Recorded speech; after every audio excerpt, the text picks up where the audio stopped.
Lann, unfair build. If it works on unfair, it will work on all other difficulties as well. So, let's go. Here, you can check the stats for Lann. I kept him as a Zen Archer Monk till the very end because the class is absolutely broken, okay? His stats are extremely good, attack is way too good to be honest, and I haven't applied all buffs. There is more to apply. You can raise this up to plus 80. Damage is extremely good. Armor class is great considering we don't have any armor as a monk, and all of the saves are close to 50 or above 50, which is extremely good for unfair. From skills, Lann will need perception the most, stealth and mobility. After that you ramp up athletics and Lord Nature, but stick with these three because they're the most important. Now let's check Lann's inventory and what to use for Lann. The first one would be a helmet, plus 8 to all stats, okay, perfection. Before that, while it's early game, you need the one that's gonna raise wisdom, okay, plus 2, plus 4, plus 6, then into perfection helmets, plus 4, plus 6, plus 8. Simple as that. Amulet of quick draw. There is no better amulet in the game, not for Lann, but for any character that's gonna use a ranged weapon. As far as goggles go, goggles of Malocchio are the way to go. There are no better ones again for any ranged character. Cape, cloak, classic from plus 1, 2, 3, 4, 5, 6, 7 as you make progress. For under armor, Hex Demise. First it looks cool, the second you are resistant against necromancy.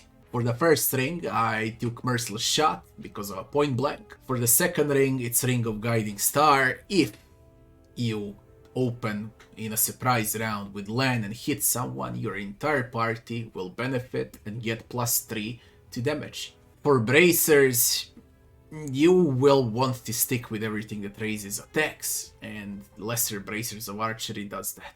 As far as belt goes, Belt of Perfection for late game. Before that you wanna raise dexterity and strength. You take strength dexterity belt plus 2 plus 4, after that is perfection plus 4 plus 6 plus 8.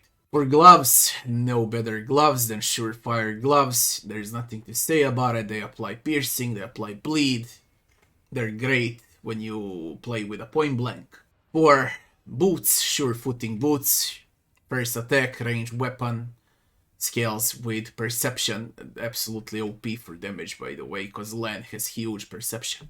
For a bow, classic from plus 1, 2, 3, 4, 5 until you reach Leeching Strike, and that's the one you wanna keep.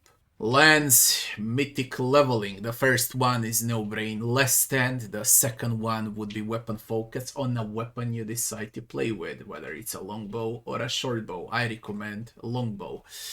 The bigger they are for level 3, on level 4 improved critical mythic. On level 5 would be ranging shots. On level 6 weapon specialization mythic into longbow. On level 7 expose vulnerability. On level 8 point blank shot mythic, and that's when you're gonna transfer into point blank shot longbow machine. For 9 Rupture Restraints, resist all of those negative effects from enemies, and from 10 you can put a lot of different things on 10. I placed Improved Initiative Mythic, but frankly 5 or 6 are valid here. Lann's Classic Leveling, we open up with feats and then we're gonna transfer to Monk Zen Archer and see what we took over there. Combat Reflexes, that's how he starts. Then we go into Deadly Aim, we go into Improved Initiative, we go into a Snapshot, we go into Improved Critical Longbow, we go into Critical Focus, we go into Hammer the Gap, we go into Armor Proficiency Light Armor because there's nothing else to use, alright? You can easily delete this for a team feat and we're gonna do it nice and easy. Tiring Critical, and at the end Iron Will. Now we gonna need Seize the Moment, Shake It Off, Precise Strikes, and Outflank for team feats to place over here. So the first one we're gonna exchange is Iron Will, the second one is Armor Proficiency Light Armor, the third one can be a Snapshot, the fourth one can be Deflect Arrows, or Dodge, or Cluster Shots, or Tiring Critical. I gave you like 8 options to switch for, and you must switch for Seize the Moment, Shake It Off, Precise Strike, and outflank. I would recommend putting Shake It Off, Precise Strike, and outflank very early, and then ramp up everything else. Now from a monk he receives point blank shot, and then we gonna pick True Strike for the first skill. Sudden Speed also, very important to have. Abundant Steps so you can traverse the map. Diamond Body. Shout. Diamond Soul. Restoration Classic. And at the end it's Quivering Palm. Anyone that's close, you can explode them. He also receives Snapshot here.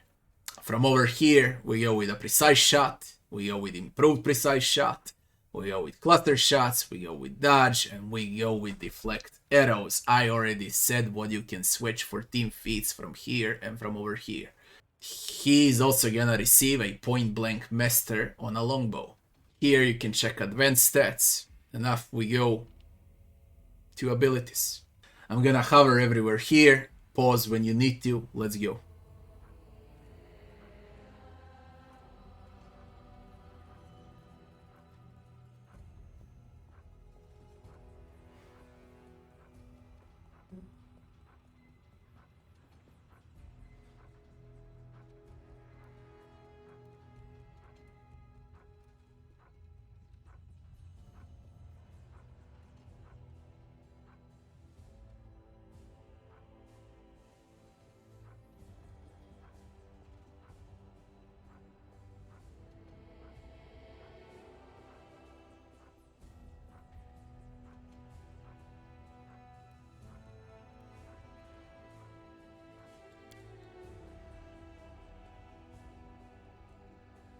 How to play Lann. Lann is one of the very few companions that's valid from level 1 to level 20 equally. He's equally great in every act, on every map. He's just extremely good. Alright, so early on you would like to kite enemies with sudden speed. You apply sudden speed, you're faster than everything that moves in Act 1, 2 and 3 on a map, and you can kite them out. Very simple, you put your units, I don't know, over here. If the enemies are over there, you go alone with Lann, you play speed, and you kite enemies all the way back to your team. Okay, through the entire map. That's one of the easiest ways and the most cheesiest ways to resolve fights. So basically Lann is strong enough to solo most of the fights, believe it or not. That is, if you know how to kite. Before opening fights with Lann from sneaking, you will want to apply key power through strikes. You hit, well, basically 100% because his attack is high. This just raises it even more. Let's see. You see. You can go even higher with some of the domains, like Madness it will go to 87, Guidance 88, Destruction will raise damage even further, 50 to 90. This can easily be from 90 to 100 attack, if not even above 100 attack, to like 50 to 100 damage, so completely freaking broken.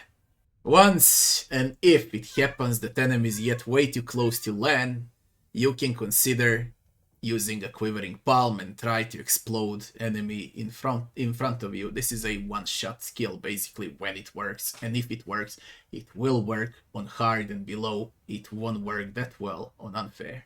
At the end, how do we play? You can trigger Perfect Strike later on for him to trigger it on its own, alright? And you basically switch between extra power and keep power. You keep clicking them 2-5, 2-5, 2-5 on every round, okay?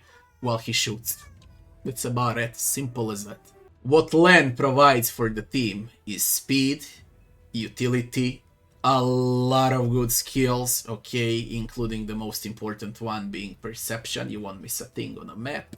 He scales like freaking crazy, because monks are really crazy because they don't need armor and they go with their armor and with their saves up through the roof. Okay, broken class, basically, whether they're ranged or melee. That's how it is. Attack is great, damage is great, critical is hilarious, his point blank is absolutely stronger than classic attacks, okay, so playing a point blank when enemies are weaker, You go with deadly aim on. When they're stronger, you switch off deadly aim. That's about it. Learn to kite with sudden speed and the game will become a lot easier. Just place all of your team members far away, switch off the AI, use Lann only and go with him. Open fights, kite back, when you see it's his round, stand, shoot, repeat. You can switch off point blank when you kite, of course, for a bigger range. Once they get close to your team, you switch to point blank, stand behind your team and start fighting. That's the entire tactics for Lann.